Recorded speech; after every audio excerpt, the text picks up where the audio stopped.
Well, I'm back. Hi everyone, I am alive. Well, I'll just start by telling you what happened. I'm starting to shake even as I type this. I have to finish it. After I posted my last update, it was go time. I've been preparing for this event for so long that it was hard to believe that I had just hit submit. I couldn't go through and comment to everyone that Port 7 was up, sorry. I had to see David's reaction. I put my phone in my pocket and watched David from across the street. He was eating dinner just like I said in my post. His phone clearly went off because he perked up his head and grabbed his phone from the table. I had seen his phone go off whenever I posted before, so I knew that he had set an alarm. I watched his eyes scan the post with interest, then his eyes slowly widened. I knew when he reached my favorite part because his gaze shot up and looked around the restaurant. He wrapped up a sandwich and quickly walked out of the restaurant, his eyes scanning the street while stealing glances at the phone to keep reading. It was very satisfying. It makes me smile just thinking about it. I didn't follow him home. Instead, I waited for the inevitable email. Do you know why David was so scared of my information release? He was scared because the internet was his safe haven. He was powerful there. He had our dare conversation, and for so long after that, I was the computer illiterate one, and he ruled that domain, and now I had managed to track him in his safe place before I had been weak and an easy target for his games. Now that I had seriously fought back and threatened him, he was worried. The email came while I could still see him walking away. "Hello, Xander. Bravo, but I'm not going to meet in public," he wrote. To be honest, I posted Wells Park online because I figured he would want to change the location if it was a public place, and I didn't want to release the real address online. I didn't want anyone crashing the party and getting hurt. Sorry for lying. I'll be apologizing for lying a lot by the end of this post. I told him that I'd email him the new address 15 minutes before it was time to meet. He didn't respond. I didn't want him to have the address too early and show up to set up any traps. He really should have countered with a location of his own, but he didn't. I stood up. Time to go to the warehouse and wait. The location I had chosen used to be a warehouse of some kind. I didn't care what it had been used for, only that it had been abandoned and unguarded. If David tried anything stupid, which I thought that he was going to, I didn't want any more innocent bystanders in the way. I took an Uber to a suburban area a few blocks away. When the Uber left, I walked to the warehouse. When I arrived, it was already almost 9 p.m., not completely dark yet, but getting there. I walked around the perimeter of the warehouse looking for any sign that David had beaten me here. There wasn't any sign that I could see. I approached a side door and pulled a key out of my pocket, unlocked the chains from the door handle, and stored them just inside the door as I entered. The soundscape changed from an ambient evening in the city to that of a tomb. The factory had a single floor that was one big, open space. High above it, catwalks ran along the rafters, all leading from the warehouse manager's office, which was a metal cube suspended at one end of the warehouse. Self-scaffolding that had been abandoned broke up the empty space. Crate pallets were strewn here and there, making hiding places. I had previously come and strategically arranged them in case it came down to a firefight. That's also when I had put chains on every door.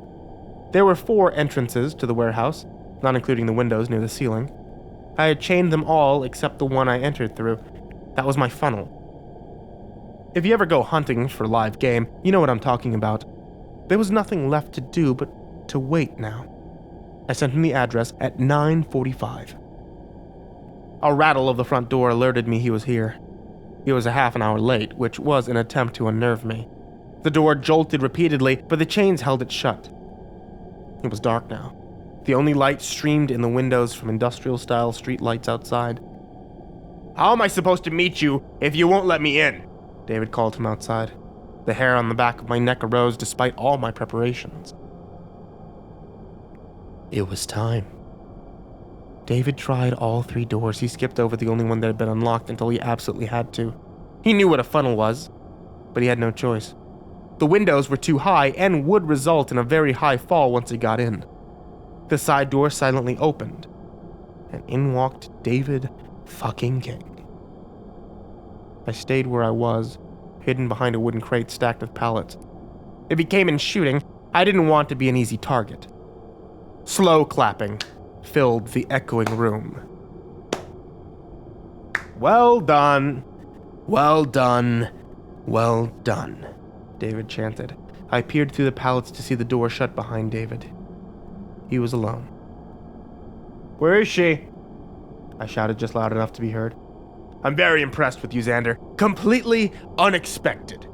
Pulled his phone out of his pocket, lighting up the wall behind him. He began to read. Fuck you, David. Hashtag fuck David King. Xander, you brilliant bastard.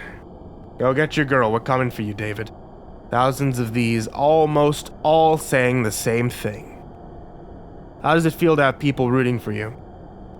Do you feel better equipped to fight me now? Where is she? I enunciated. David knocked on the door behind him and it opened. In shuffled Katie. Her face was red and shimmering with tears. Duct tape had been wrapped around her entire head several times, covering her mouth. Her wrists had been similarly wrapped in a band of tape, also tied her ankles together, but had enough slack that she could take small steps. A thick arm was wrapped around her neck, as a tall blonde man with extremely curly hair guided her into the room. I said to leave your partner behind, I shouted. It echoed. If you don't want him here, come kill him, David said. I didn't respond. God fucking damn it. So Xander, how would you like to proceed? You're running the show here, David called, looking around the warehouse. Send Katie forward and leave. Sorry. I don't have a guarantee that you won't release all the information anyway. Come on out here, and we'll discuss my terms. Like hell I am. David looked at his partner, and his partner used his free arm to punch Katie in the side. She cried out as best she could through the duct tape and faltered. But the blonde man held her up by her neck. We can do this all night, David smirked. I stood up. My hiding place was off to David's left, so I walked in a semicircle until I was directly in David's line of sight. Come closer, he grinned. I stepped forward until we were a couple yards away. Look how you've changed, he smirked. Your hair looks good. Should always dye it darker. So stoic now, confident. Being on the run has changed you. I guess all we had to do to increase the minimum required effort was to go on the run, huh? Maybe we could avoid this whole mess. And again, it's been so fun. Let's get this over with, he growled. So hostile, David commented. What's your first term? He leaves, I said, pointing towards the blonde man. Okay. David shrugged. Before I could process what was happening, he pulled a handgun from his jacket pocket and shot the blonde man in the head. He collapsed, dragging Katie with him. Katie gave a muffled shriek and untangled herself from his body, dragging herself backwards along the floor. She backed into the wall and stayed there, eyes wide. David looked down at the body before slowing his head. Katie gave a muffled shriek and untangled herself from his body, dragging herself backward along the floor. She backed into the wall and stayed there, eyes wide. David looked down at the body before slowly turning his head to me. My turn. Jesus Christ. It finally hit me how over my head I was. I might understand David King, but I could never, ever match his sickness. It occurred to me that I could die that night despite David's rules. Show me the data, he said. That's my first term. I want to know exactly what you're going to release so I know it's worth my only bargaining chip. I tried to hide my shaking hands as I pulled my phone out. I went to my email drafts on a throwaway account where I had saved a copy and emailed it to him. I sent it to you, I said. David smiled reassuringly. Fast as a lizard, he spun around and snatched Katie off the floor. She screamed as he stood up and held her in front of him. I pulled my handgun out of the concealed carry holster that I'd worn. He was too fast and caught me by surprise, so she was in front of him before I had even lined him up in the sight. So you do have a gun after all, he said coolly. Didn't see that part in your posts. Relax. I'm just making sure I can read in peace. He held the gun to her head with one hand, while opening his phone with the other. My mind raced, trying to figure out the next steps. David had waltzed into a hostage negotiation that I had arranged myself, and took over. He took his time reading through the data dumps. His expression changed between surprise and a smirk repeatedly. "Well now," he said, putting his phone away and slipping his now free arm around Katie's neck. "I had no idea I was so careless." He sounded anything but careless. Katie gasped as he suddenly gripped her neck tighter and pressed the muzzle against her temple. "Let's move somewhere smaller," he said, looking up at the manager's box. "I don't want you running away when the going gets tough. You first, Zans," he said, nodding his head towards the stairs to his right. The door he had entered from had a set of graded stairs off to the right that led up to the manager's box. They went up towards the back wall, then turned to the left straight into the side of the manager's box. Another set of stairs should have been on the other side, mirroring them, but they had been disassembled and laid in a heap. I kept my face to David as I walked towards the stairs. I kept my gun pointed in his direction, and he kept his muzzle against Katie's head. Katie was sobbing and watching me. When I reached the stairs, I slowly backed up them. David followed once I was halfway up. At the top of the stairs, the door to the office stood. To the left, a graded hallway had led out over the floor, spreading into the catwalk that sprawled the entire place. I opened the metal door to the office and backed in. The only furniture in the room were 2 heavy wooden tables. The rest of the office was bare. A thin slit of a window overlooked the warehouse floor. David pushed Katie into the room with his arm still around her neck and shut the door behind him. I followed him with my gun standing against the opposite wall where the second door led into the offices were. The office was big enough that we were still a few yards away from one another. "Now I don't have to worry about you running off into the dark warehouse. As fun as hide-and-seek sounds, I don't have the time. You know, when I found your posts, I thought I had stumbled across some sort of therapy story that you were putting on, but it was so much better. You really have surprised me. You've grown and changed and tried to beat me." David smiled. "But you haven't changed enough. I can see it in your face and your trembling hands. You're still you, Xander.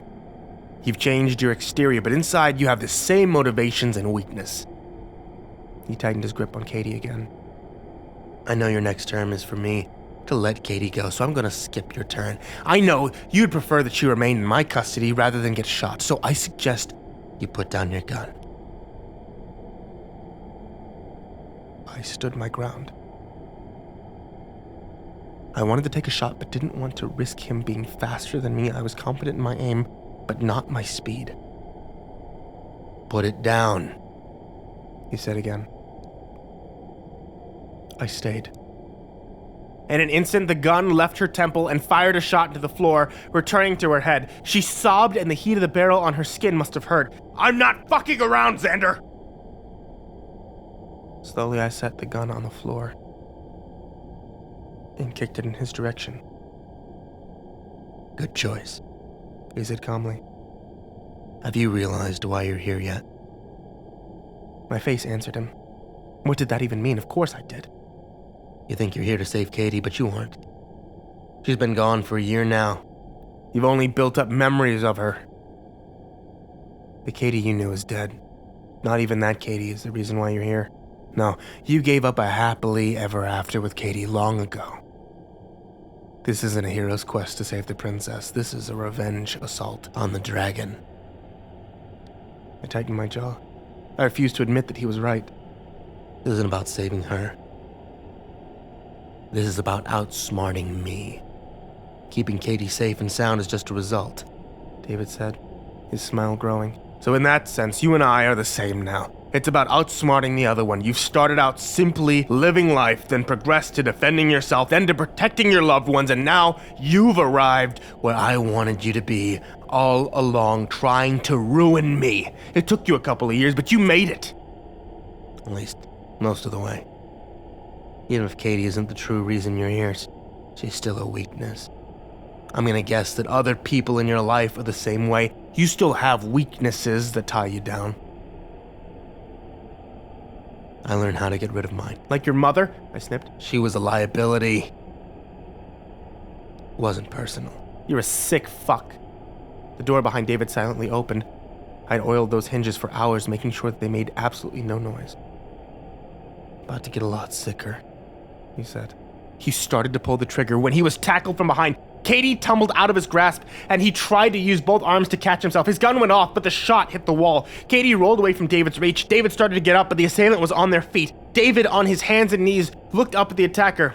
"Remember me, bitch?" Clark jeered and then punched him in a downward arc into the side of David's head. David dropped to the floor. He was still conscious.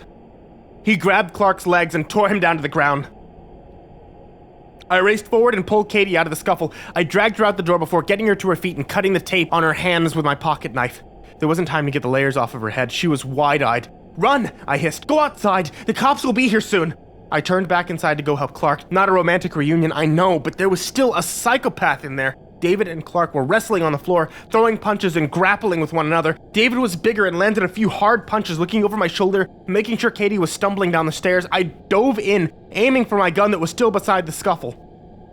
David saw me and kicked my legs like a tentacle out of the ocean. I tripped and knocked the gun to the corner where I fell. David suddenly shoved Clark off of him and practically tossed him into the tables. I watched as David jumped up and made for his gun. I writhed on the ground, kicking. My toes barely caught the gun and sent it skittering across the room. There were 2 guns in the room, but both on opposite sides. 2 of us and only 1 of him. Clark rolled off the desk and jumped on David as he ran for the gun. They both slammed into the wall. I crawled for my gun, which was just out of reach by a couple of feet. There was another crash behind me. My fingers wrapped around the gun and I twisted around on the ground, aiming it in their direction. I had turned just in time to see David fire a shot into Clark. There was no hesitation as I squeezed the trigger. It struck his shoulder. He whirled to face me. I fired again, and again, and again, and again. Even after he stumbled back against the wall and slid down, I kept firing. Just to be sure, just to make sure that fucker would never get back up again. My gun clicked to alert me that I had emptied the clip. 10 shots and everyone had hit David fucking King. I exhaled and dropped the gun, letting my head fall back to the floor, my heart pounding. My whole body shook, but I couldn't rest yet. Shakily, I got to my feet, and I stumbled over to Clark.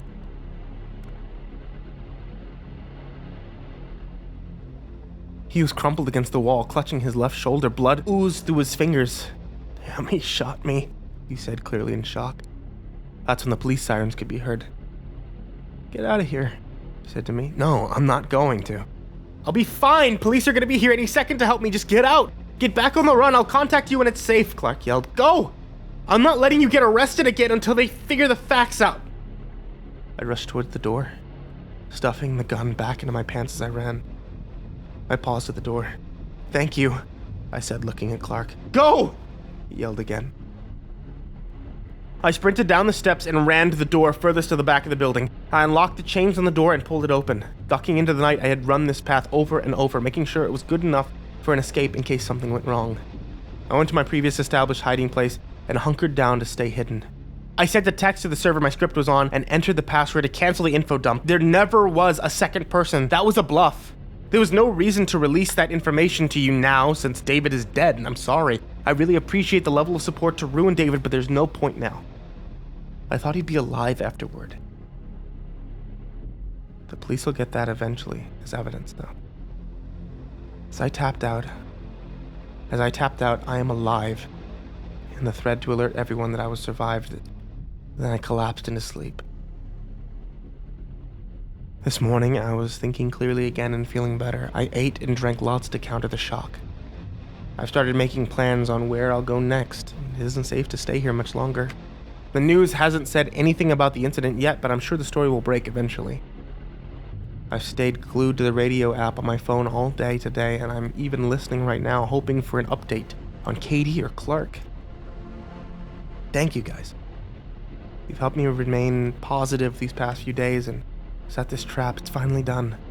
I regret so many things about what I did and how I reacted in the past. I should have fought more fiercely before it came to this. I was too scared, though, and I didn't really understand David, but now I do.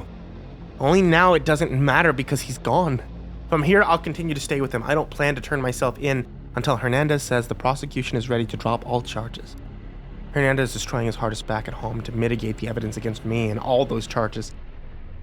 Clark's testimony about what had happened last night should really help reduce the credibility of David's claims. Plus the GoPros we set up, and the warehouse won't hurt. David's confession about his mother was a bonus that I hadn't expected. Originally, we had intended to lock David in the manager's office for the police to find. Clark had called the police just before attacking. Circumstances had changed that plan. Some of you wonder, well, what if David hadn't taken you up in the manager's office? We had a contingency plan. That wasn't the only option. Regardless, all our plans involved arresting David, not killing him. It was a last resort option and wasn't built into the plan. Didn't know I was prepared to kill until my gun aimed at David King. I don't think I fully processed the fact that I've killed someone.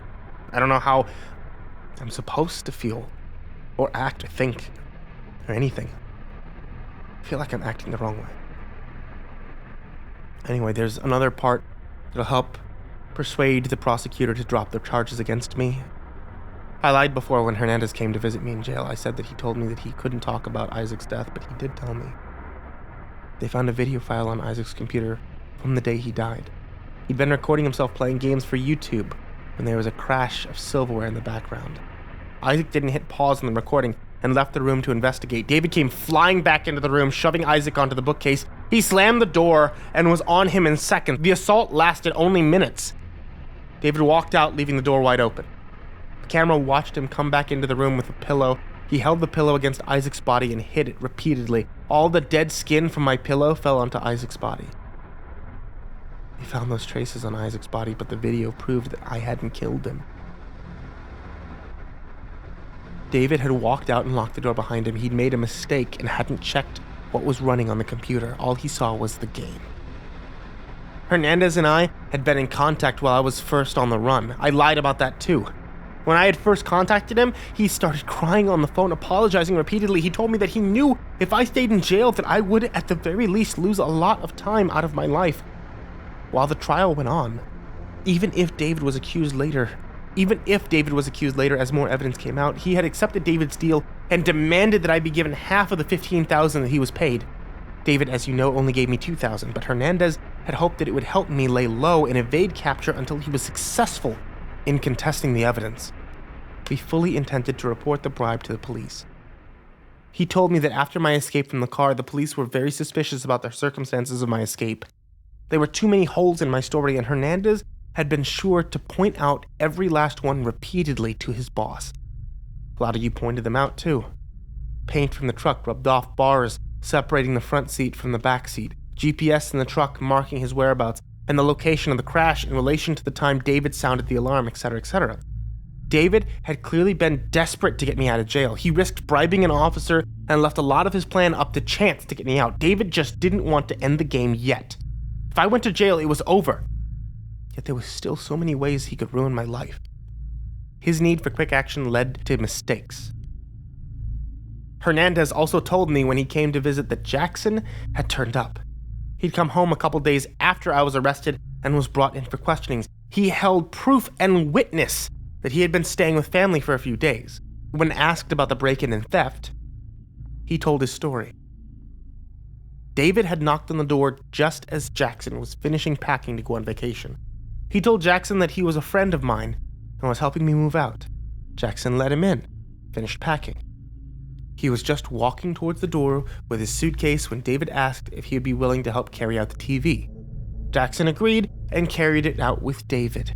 He then grabbed his suitcase and left, asking David to lock up when he was done. That's when he started stealing everything and trashing our house. That's also when Isaac would have come out and been killed. Solved the riddle of why the door had been locked and not broken when Clark found the apartment stripped bare. There are still some questions that I don't have answers to. We haven't been able to figure out what he did with all the things he stole from us. We also don't know who the partner is. Hernandez should know that in a few days and let me know. I also don't know how the keylogger got on my computer, or when the tracking app was installed on my phone, or how David was able to provide my social security number, driver's license number, and all the other accurate information to the credit card companies. The same goes for the fraud that was committed against my parents. I can't help but wonder if David had been in our house before the break-in, done all that. As for Clark, his disgraceful exit was a fabrication to throw David off. It was my idea to make him disappear from my life and take the target off his back. He was both to protect him from David's rage and so that he could support me in the background. His mom did come and bail him out, but she was much kinder about the situation and worried, like all moms do. When I messaged Clark to tell him my plan in posting this series, he immediately jumped to help me, and without him, I still would be watching David and waiting for a good moment to strike. It was his idea to plant the information. After hiding his bank information on scraps of paper around town, it was placed as a joke, a way to tell if he was reading the series. He wanted to see if David would go hunting for them. He didn't, but that was probably because he was on the run still. Clark's arraignment didn't go so well. He was still being charged with a misdemeanor for graffitiing David's old house. An expert was called to analyze the photographs and identified them as authentic and undoctored. Either David had someone doing one hell of a Photoshop job, or he took pictures from angles that cut me out naturally. He was still trying to figure out how to resolve this problem. With Katie, I still have yet to see her beyond those brief moments while confronting David. Been only a few days for all of you throughout this series, but for all of us, she's been missing for over a year. I have no idea what David or his partner might have done to her during all that time. I don't know when I'll be able to ever see her again, since I'm still on the run until the charges are dropped. If the charges are dropped, that is. I'm scared to see her. I know David did it, but I feel responsible. I wonder if she blames me. I wonder if she hates me. And one day I'll know. What David said has shaken me. I've spent a lot of time thinking about it today. He told me I was there for him and not for Katie. That I was after the dragon, not the princess. I've realized that he's right. I've read a few of your responses and agreed with you. I didn't write all that much about Katie during this series. If it had been about Katie, I would have written more. The fact that I left her to go back and fight says volumes about why I set this trap. David was right. It wasn't about Katie. Katie was a result. It makes me feel guilty and dirty to think about it. Maybe it would be best if I never saw her again. I mean, she's not likely to want to see me. Katie, if you're hearing this, if you can ever handle it, I'm sorry. I'm so sorry.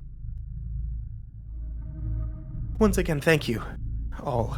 You've helped me so much with your support, encouragement, and unknowingly aided me in making this trap for David. I couldn't have done this without you. The last 2 years have been hell. But it's finally over. We ruined David fucking King.